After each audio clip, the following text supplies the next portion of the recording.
So there I was, freshly fired from WMAZ, and my dad said, you know, apply at other stations.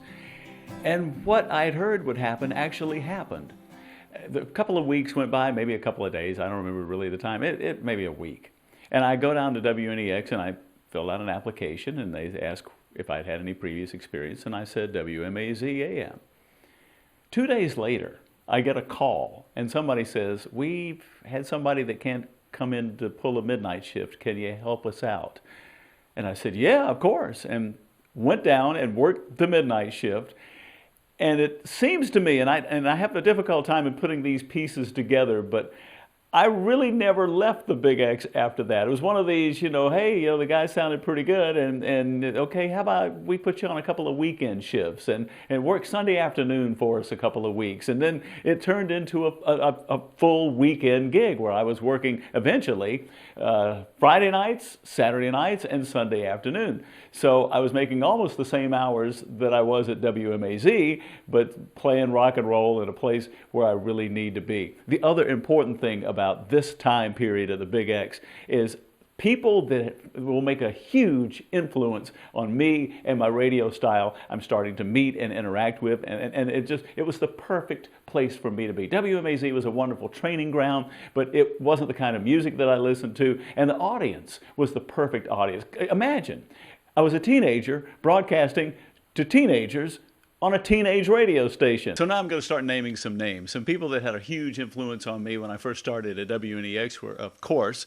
Oscar Leverett. When I was growing up and listening to the Big X, I heard him talk about this guy named Little Oscar, and he was a teenager that worked at the Big X, and this implanted in my little brain that, hey, wait a minute. If they've got a teenager, maybe one day I could be that teenager to work at WNEX. Little did I know that Oscar Leverett would have a huge impact on my entire career from that point on, even to the effect of getting me my job at WMAZ that meant so much for me, being operations manager and program director there when we hit all these big numbers in the ratings. More to come on that later, but really, Oscar has had my back my whole career.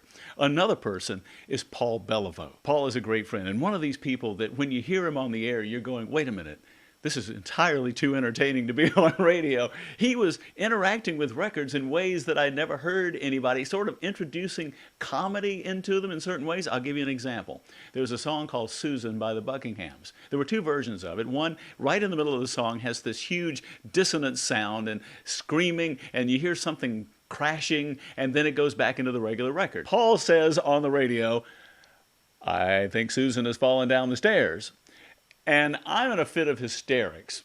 I never heard anybody do this before, but it affected me. I thought, wait a minute, you can play great music and be entertaining at the same time?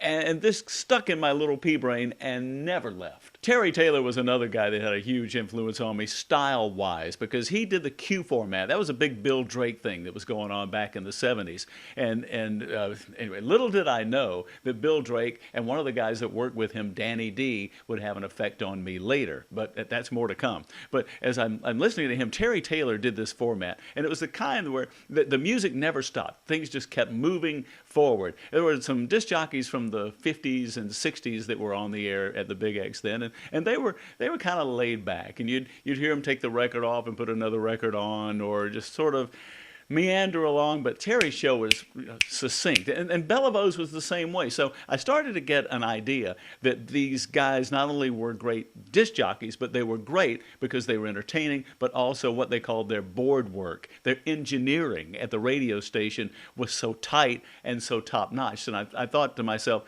this is where the difference is. There was another guy that worked at the Big X. His name was Pete Stone, and he was here getting his law degree from Mercer University. He was program director at WVLD in Valdosta, and we became friends working at the Big X when I was a teenager and there part-time, and he was the one that planted the seed of, you know, you need to go work at WVLD, go to Valdosta State College, it was named back then, and said, go to school, have an afternoon job or a part-time job. It would really be a good experience for you. There's a guy named Al Evans that works there. He was Danny D up in Atlanta with Bill Drake, and it's a fantastic radio station. The people there are real pros. And then there are two other people that were classmates of mine. One was Mike Kaplan.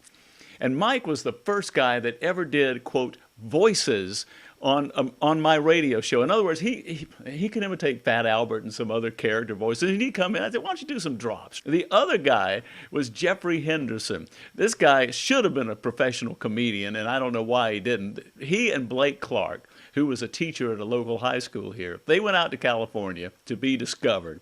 And interestingly enough, when they hit the Comedy Store, Blake and Jeffrey met some other guys that were wanting to get into the business. Their names were Jay Leno, David Letterman, and Robin Williams. And so they all kind of teamed up together. Of course, the rule of thumb was, and it became obvious pretty quickly, nobody followed Robin Williams after he got through with his stand-up. He was always the last one on. But Blake stayed out and got some interesting parts on television. He's made a good career for himself out there, playing some pretty pivotal roles. And then Jeffrey came back to Macon for some reason. But in high school, Jeffrey was doing comedy with me. We did something we called a parking report that we would do every Saturday night. And this was the first time that I'd ever tried produced comedy on radio, on a music show, but the people my age all seemed to like it, and I got a lot of comments about it. And so that was really the first time, my first outing in trying produced comedy that I had done